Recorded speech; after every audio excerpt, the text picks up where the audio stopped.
In the last video then we looked at one of the transition effects that's dotted around the song, and there are a few different effects which happen. None of them are mentioned in the score, so we're just quickly going to have a look at one of the others, namely this piano sound. I'll just play this in the context of the track.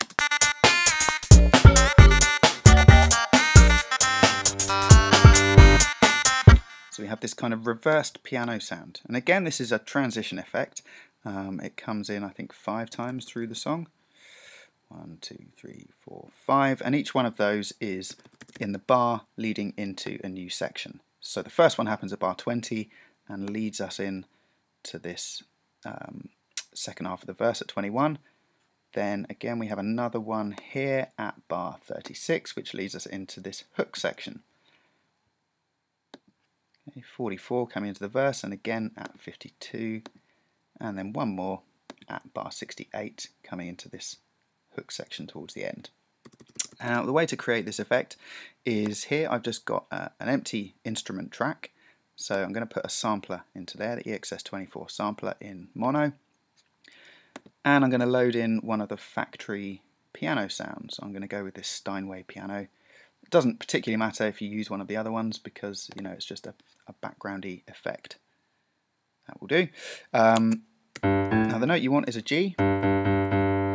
As I've said before, make sure you get the right octave. So we're not down there and we're not up there.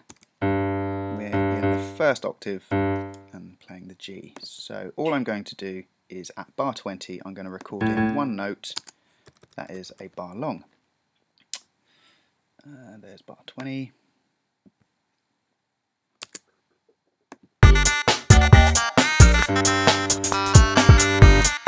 Okay, let's mute the one that I did earlier, so that's not distracting us.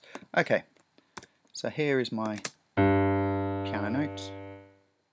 Now that note is only a bar long. You can see I've held it on slightly too long, and so I've got a region that is 2 bars long, so let's trim that so it's a bar.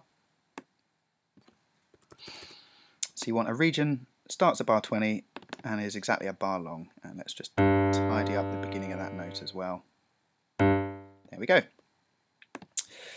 Now then, I'm going to control click on this region containing the note that I've just recorded, and I'm going to select bounce in place. Now for you that's probably going to be down here in the bounce and merge section, and you want to choose bounce in place. Let's do that.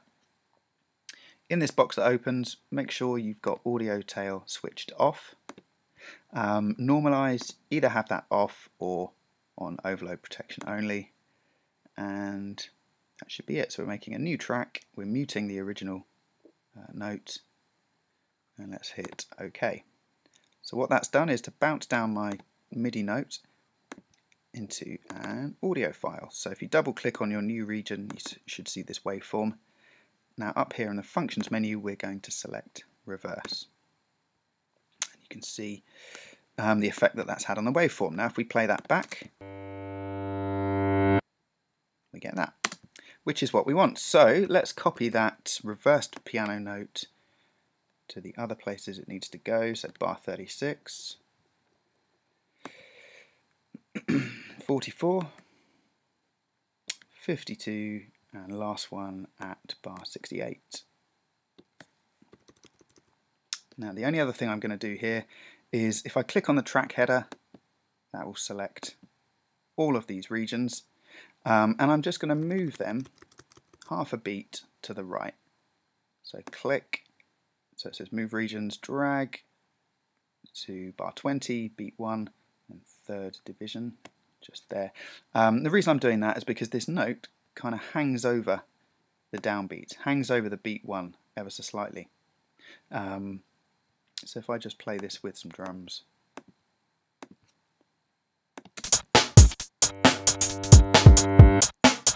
So you can hear that note just edging into bar 21 by half a beat. So that's really how you want it. And job done.